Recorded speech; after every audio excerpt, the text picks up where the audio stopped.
Well, how's everybody going today? Well, this will be a fairly quick video. I went to an auction today, and I'm not going to have any video of that because it's not really my thing. I mean, I don't go to that many auctions to begin with, and I've done basically a preview. There's a couple consignment auctions coming up here in the next couple weeks that I've gone to before, and basically it's my wish list. If I had the money, what I would go there and buy. And then this was a retirement auction, farm auction, and I'm not taking the time to go do a preview video, and I'm not much on videoing in front of everybody. You know, this is kind of a little bit of a private thing for me. I mean, but to share just my parts of life and things I'm dealing with, things I'm doing, shit like that. And so if anybody wants to see this auction, there is a couple guys in my area that do this. Farm Fanatic and Just Making It are two local YouTubers. I think a lot of you that follow me follow Farm Fanatic because I think a lot of my original subscribers came from him anyhow. And they go to quite a few of these auctions. They do a preview, and then they recorded a lot of the things are sold. So if you want to see what happened at the auction stuff, there's two places to go look. And for those that don't know, it has been kind of a hyped up thing here this last week. This auction was for Francis Sorovic.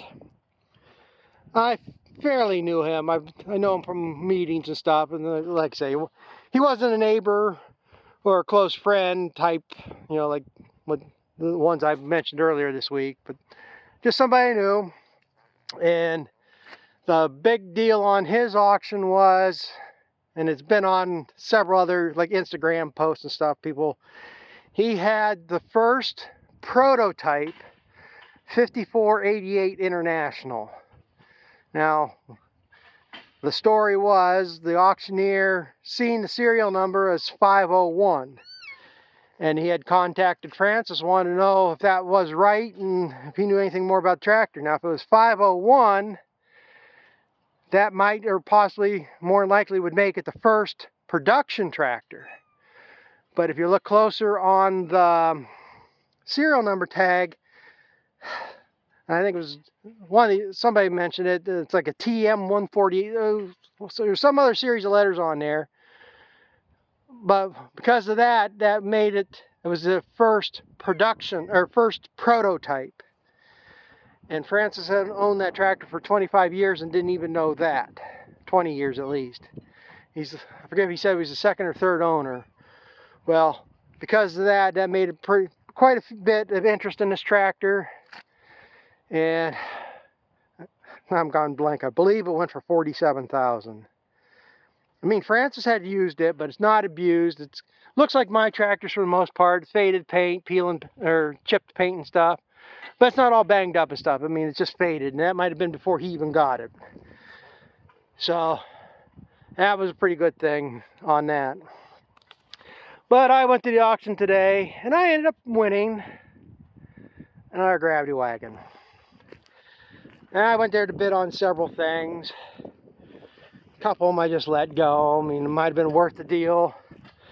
The one I am kind of kicking my ass about is I was bidding on a set of dual hubs that would fit that International, because he had a 986 International. And I'd love to at least get dual hubs. I knew I wasn't going to afford the duals. They went for $900. And I did bid on the hubs. I bid them up.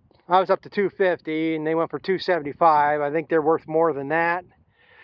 But again, should I spend the money when I don't have the wheels? If I knew where I could find 9-bolt, just the rims is all I would need. I got a set of tires, good set of tires for duals. So again, it's something. Do you spend the money now, or do you wait a little bit? Maybe another better deal will come around, just like this. I think I did all right on this. I mean, I'm looking at wagons here last year. A wagon like this usually goes for $1,000, $1,200. There was a auction I watched downstate here somewhere. Somebody had like 77 gravity wagons, 6, 7. Cheapest one was $1,200. So, but I ended up getting this one for $700, so I'm not too upset about it. Again, like with anything else, there's quirks, stuff I wish it wasn't, but it's got a nice running gear. Good, seems to be good tires. These front two, they don't seem to be all cracked up. They seem to be decent.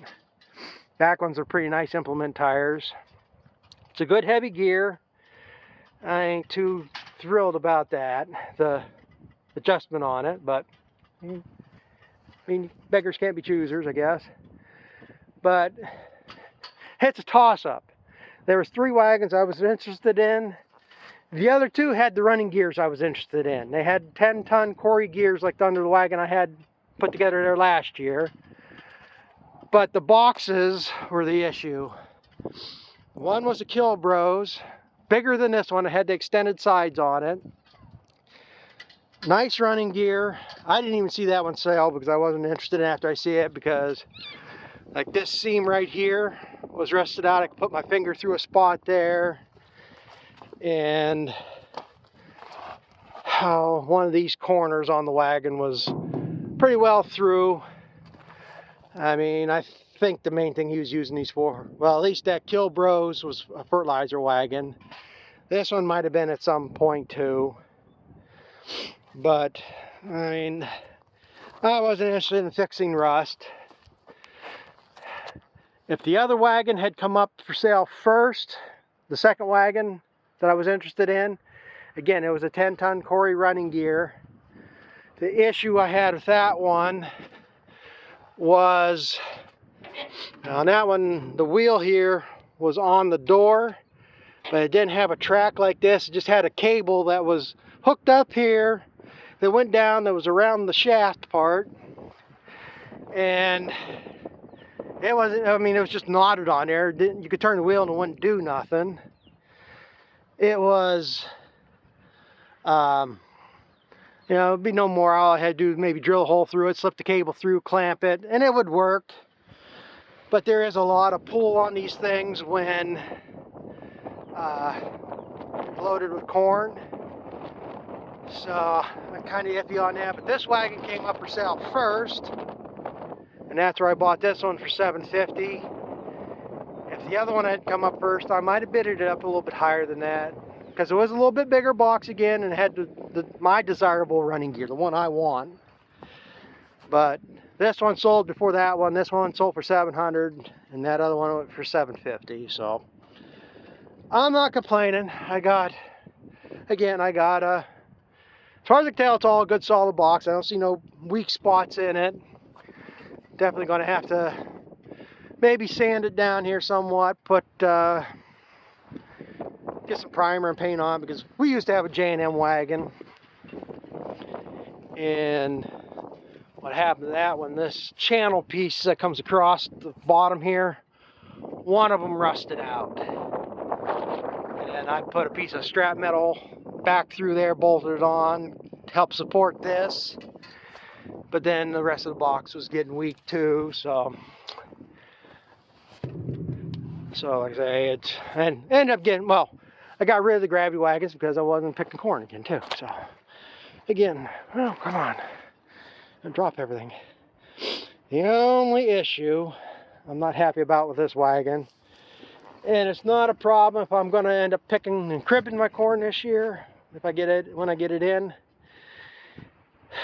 It's be an issue if I shell corn and end up taking like last year. This running gear tows like crap. It sways. Wasn't too bad, but when they're loaded, they get worse. So local here, it ain't a big deal.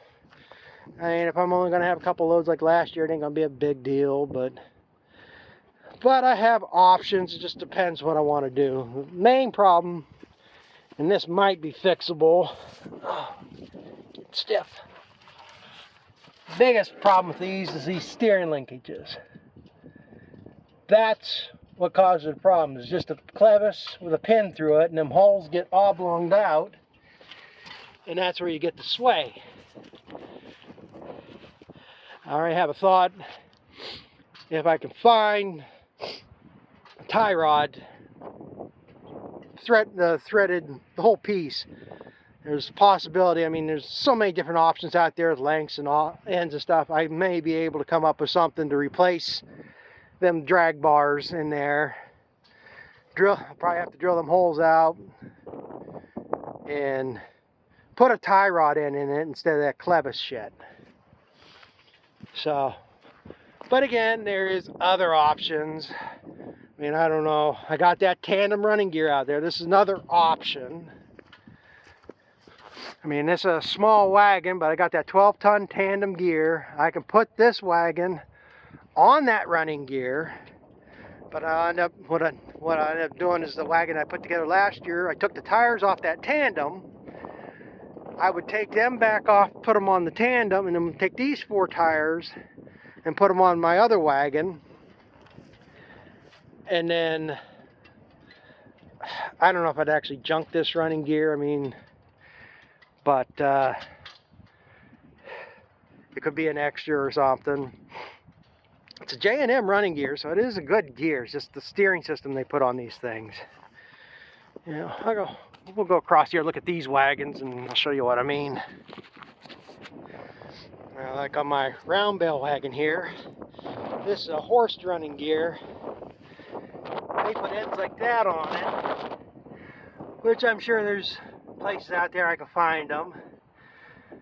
Because I think a lot, like these race car drivers and stuff, they make up like linkage arms for suspensions, and a lot of them have a setup like that. It's just like a 3-point hitch arm on a tractor, and them are pretty good. This wagon tows good down the road, doesn't sway. It tows, I forget which way it tows, cocked, but I think it's other issues that you know, like you can see that little bit of wear there. I think these reaches, you see a gap, scrub mark there. I think these reaches are going back and forth in there, and you got play, and that's being that wagon so long, it's tracking cocked on there. Plus somebody I let borrow this one time got stuck with it, and they tried pushing the wagon out with a high lift on there and bent my arm. So that could be contributing to that too. But we'll go look at these other ones, and let's see here. This is what's nice about the Corey running gear. They use tie rod ends. So again, if I can find something the right length, there's aftermarket places all over the place, so I could rig up anything like that to make it work. But yeah, that'll be the easiest thing. Replace some drag legs on that wagon if I can. But this wagon here, again, I mean, like I say, it's kind of stupid, would be stupid to put that little box on this gear, but it might give me a benefit if there's mud. Float it a little bit better. But it's a lot more work because, like I say, that wagon I just have to replace if I can do something with them gears or the rods. But in order for this to work, I might have to get 2 more tires. I think the other tire is holding theirs just over there. I kept the first spare. This one's bigger than these. So this one's just a spare. I think that one's a 15-inch. See, that wagon had 16-inch rims on it, and I'd like to keep them together. So that's why I'd want to move these tires back to that gear, get the other 16-inch tire to fit this one. This one could be a spare yet. And I would take the 4 tires off that wagon, put them on this one, but I got to take the tongue off this wagon to put back on this wagon and get the tongue for this wagon fixed. And then I could have these 2 on running gears, grabby wagons. So again, it's just how much you want to monkey for what little you're going to gain too. That's the biggest thing. But yeah, what's fair? I don't know what the hell happened to the other two 16-inch rims. That was another thing I was interested at the auction. He had two 11 by 16 implement tires, brand new, not on rims, but I never saw them there.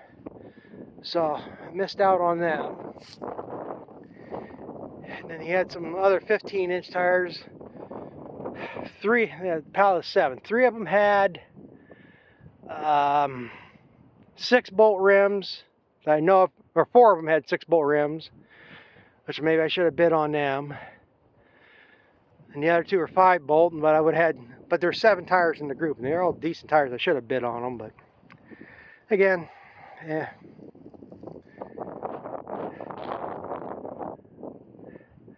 So, like I say, sometimes you have regrets what you miss out on, and then sometimes you have regrets what you buy. So it is what it is. But yeah, I can make sides for that other wagon, and it would probably be about the same size. I think this one might be a slightly bigger. But again, I'd have 2 decent wagons. I got the sheller there, got the picker over there. Like I say, if you want to come and get your picker if you think I screwed you out of your money.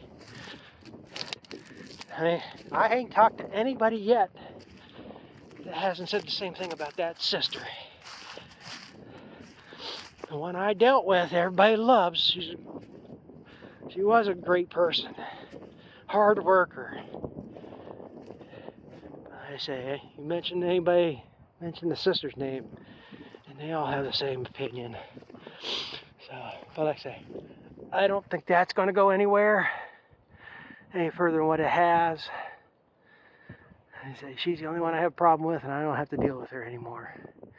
Now these are H&S running gear, and they have that clevis pin, but these tow pretty good for some reason. I don't know, especially that wagon. That wagon there's 30-some years old, and they did so much custom work with that wagon, pulling through mud and stuff. I'm surprised that thing ain't all bent to hell in the frame-wise, but that thing still tows good down the road.